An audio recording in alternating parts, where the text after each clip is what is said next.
अभी breaking news आपको बता दें कि राज्य के परिवर्तित बजट 2024-25 को लेकर बड़ी खबर। कल शाम मुख्यमंत्री भजनलाल शर्मा लेंगे अहम बैठक। शाम 6 बजे होटल रामबाग पैलेस में होगी बैठक। बजट घोषणाओं को समयबद्ध पूरा करने के लिए गंभीर हैं सीएम। तो बड़ी जानकारी।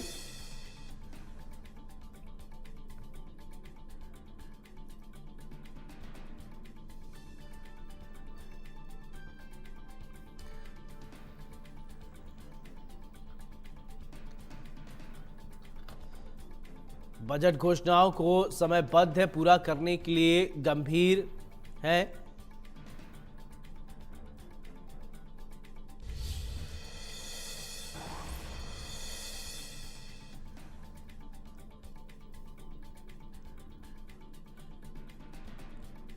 कल ऐसी खबर पर ज्यादा जानकारी के साथ अरविंद मेरे सहयोगी जोड़ रहे हैं। अरविंद, बजट घोषणाओं को समयबद्ध पूरा करने के लिए सीएम गंभीर हैं। वरिष्ठ पत्रकार हमारे साथ जुड़ गए हैं। अरविंद जी, बहुत बहुत स्वागत है, बताएं।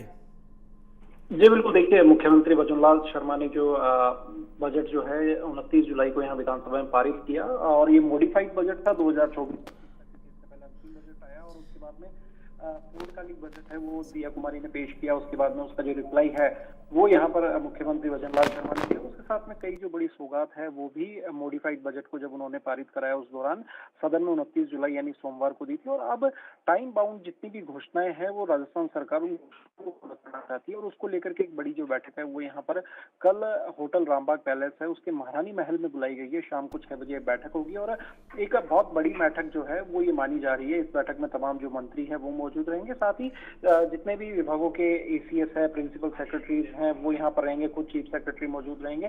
तमाम जो बड़े अधिकारी हैं वो इस बैठक में मौजूद रहने वाले हैं और तमाम उन मुद्दों पर चर्चा होगी, उन बिंदुओं पर चर्चा यहाँ पर की जाएगी जो कुछ बजट घोषणाएं यहाँ पर की गई है। देखिए बजट के साथ में ही जब मुख्यमंत्री भजनलाल शर्मा ने तो उन्होंने कहा कि अग्निवीरों का जो कोटा है वो यहाँ पर फिक्स कर दिया गया है। 10% जो कोटा है वो राजस्थान पुलिस है, जेल प्रहरी है, इसमें दिया जाएगा अग्निवीर को, क्योंकि अग्निवीर अपने आप में एक बड़ी स्कीम ऐसी रही जिसको लेकर के काफी जो विवाद है वो इन दिनों संसद में भी देखने को मिल रहा है। और उसी को लेकर के जो अग्निवीर अपने 4 साल का जो टर्म पूरा करके और जब अपने घर लौटेंगे तो उसके बाद में राजस्थान सरकार जो है वो उनको 10% आरक्षण है वो अपने चाहे पुलिस की भर्ती हो, चाहे जेल प्रहरी की भर्ती हो या वन रक्षक भर्ती हो, इन तमाम भर्तियों में ये जाए। साथ ही 1000 बसों की जो घोषणा है वो यहाँ पर की गई और अपने आप में बहुत बड़ा एक घोषणा है इसको कहा जा सकता है, क्योंकि 1000 जो बसें हैं वो यहाँ पर राजस्थान में आनी है, इलेक्ट्रिक बसें आनी है और चाहे वो राजस्थान रोडवेज में शामिल की जाए, चाहे जेसीपीएसएल के बेड़े में उसको शामिल किया जाए, तो ये भी अपने आप में एक बड़ी चीज है। तो उन चीजों को लेकर के यहाँ पर बातचीत की जाएगी। साथ ही एनएफएसए के जो लाभार्थी हैं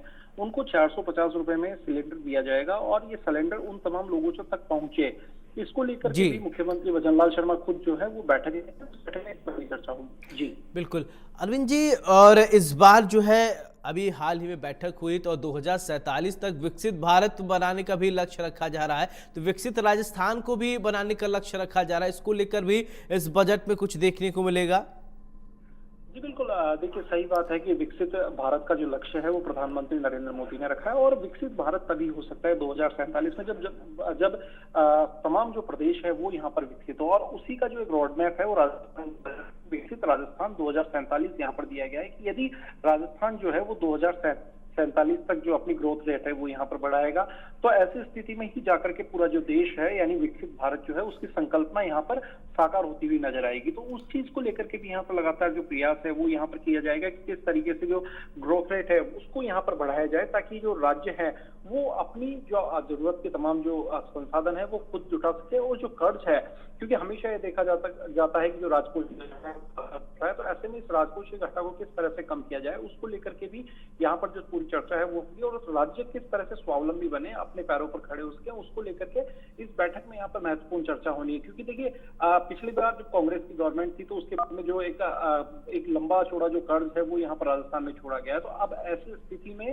राजस्थान सरकार को दोहरे प्रयास यहाँ पर करने होंगे। एक तो है प्रयास जो राजस्थान की पिछली जो कांग्रेस सरकार है वो यहाँ पर कर्ज छोड़ करके गई है, वो साथ ही जो तमाम जो आने वाले समय की घोषणा है जो उनको पूरी करनी है, उन पर जो वित्तीय भार पड़ेगा, उन दोनों में सामंजस्य जो है वो यहाँ पर करना एक महत्वपूर्ण चीज यहाँ पर होगी। क्योंकि यदि इनमें सामंजस्य नहीं बैठाया जाएगा और यदि कर्ज बढ़ता जाएगा तो आखिर उस स्थिति में ये चीज सामने होगी कि किस तरह से विकसित राजस्थान का जो संकल्प है वो यहाँ पर पूरा हो पाएगा। तो ऐसे में सबसे बड़ी बात है कि पहले वाले कर्ज से हमें निपटना है और आने वाले समय की जो मौजूदा आवश्यकता है उन आवश्यकताओं की जो रेवेन्यू है वो किस तरह से जनरेट की जाए उसको लेकर के यहाँ जो तमाम है प्रयास वो यहाँ पर की जाएंगे। क्योंकि देखिए जब चर्चा हो रही थी तो चाहे विपक्ष के जो विधायक है वो लगातार यही बात कर रहे थे कि आपने जो तमाम घोषणाएं की उन घोषणाओं को पूरी करने के लिए आपके पास रेवेन्यू रिसोर्सेज क्या होंगे। तो उन रेवेन्यू रिसोर्सेज को लेकर के यहाँ पर काम जो है वो करना बेहद जरूरी होगा और इसके लिए बजट के जो तमाम अधिकारी हैं वो भी इस बैठक में मौजूद रहेंगे जिन्होंने बजट को अमली जामा पहनाया है। और क्योंकि जब बजट बनाया जाता है तो बजट बनाने के साथ में ही ये देखा जाता है तो उसके जो रेवेन्यू रिसोर्सेज है वो कहां से प्लान किए जाएंगे।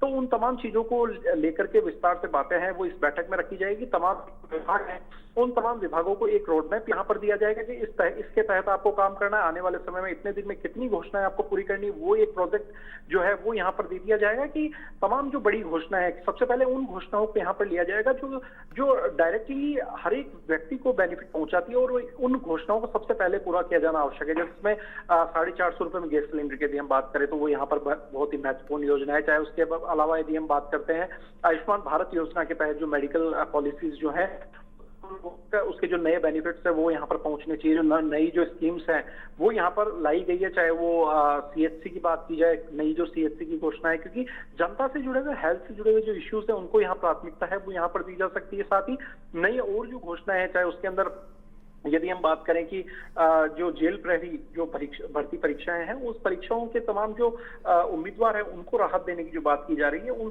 तमाम चीजों को लेकर के यहाँ पर जो काम है इस बैठक के माध्यम से किया जाएगा। और इस बैठक तय हो जाएगा कि आने वाले जो समय अब बच रहा है करीब अगले मार्च से पहले का, उस मार्च से पहले के समय में किस तरह से तमाम घोषणाओं को यहाँ पर पूरा किया जाए। इसके लिए एक प्लान ये हो सकता है कि जो तमाम घोषणाएं हैं उनको अलग अलग हिस्सों में बांटा जाए, यानी ए, बी और सी उनकी 3 जो रैंकिंग है वो यहाँ पर की जाए। ए रैंकिंग वो होगी जिसको तत्काल पूरा किया जाएगा, बी और सी वो घोषणाएं होंगी जिनको कुछ समय के लिए अमली जामा पहनाने में उनको वक्त लग सकता है। बिल्कुल तो ऐसी अलग अलग जो घोषणाएं उसको लेकर के चर्चा होगी। बिल्कुल अरविंद जी, पुलिस व्यवस्था को सुधारने को लेकर बहुत ये सवाल उठते रहे हैं कि राजस्थान में अगर पुलिस व्यवस्था बहुत मजबूत हो जाए तो अपराध पर लगाम लगाया जा सकता है। तो क्या इस ओर भी फोकस किया जा सकता है, क्योंकि बहुत ज्यादा सवाल उठे हैं अपराध को लेकर।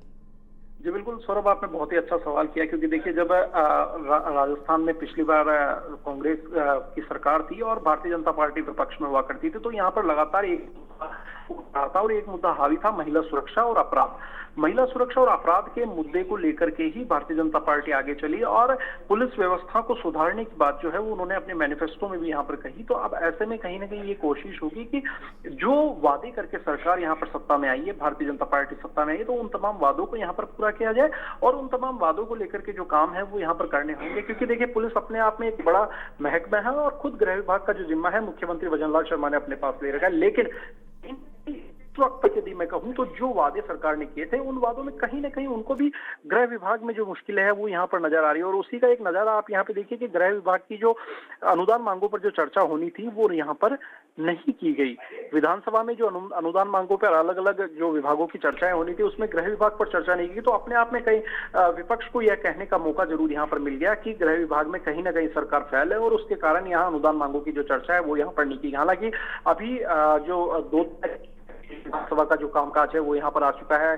कल जल के मुद्दे पर और परसों बिजली के मुद्दे पर चर्चा होगी। तो ऐसे में 2 तारीख को बीएससी की बैठक भी बुलाई गई। तो अब देखना होगा बीएससी की बैठक में विधानसभा का सत्र आगे बढ़ाया जाता है तो क्या उसमें गृह विभाग पर चर्चा होती है या बजट सत्र को जो यहीं पर जो विराम है वो बीएससी की बैठक दे देती है। तो ये 2 तारीख को देखने वाली बात होगी। यदि 2 तारीख को विधानसभा को आगे बढ़ाया जाता है गृह विभाग पर वहां पर चर्चा होती है तो कहीं ना कहीं तमाम जो अपराधों के मुद्दे हैं, तमाम जो अपराध के जो विषय हैं उन तमाम विषयों को लेकर के विपक्ष जो है कहीं घेरता हुआ भी नजर आएगा और लगातार घेर भी रहा है, चाहे क्योंकि अलग अलग जो मुद्दे हैं कि आपने देखा होगा कि जी। 2 दिन पहले जो सलूम्बर में एक दलित जो शिक्षक है उसकी जो मौत हुई है, तो उस मामले को लेकर के भी सदन में विपक्ष ने सत्ता पक्ष को काफी घेरा और सरकार को यहाँ पर जवाब भी पेश करना पड़ा। साथ ही सीकर में भी इसी तरह का मामला सामने आया। महिला अपराधों को लेकर के लगातार विपक्ष ये कह रहा है कि इन्हीं मुद्दों को लेकर के आप चुनाव में आए थे और इन्हीं मुद्दों को लेकर के अपने जो मैनिफेस्टो में वादे हैं वो जनता के बीच में किए थे, उन तमाम वादों को गृह विभाग और पुलिस,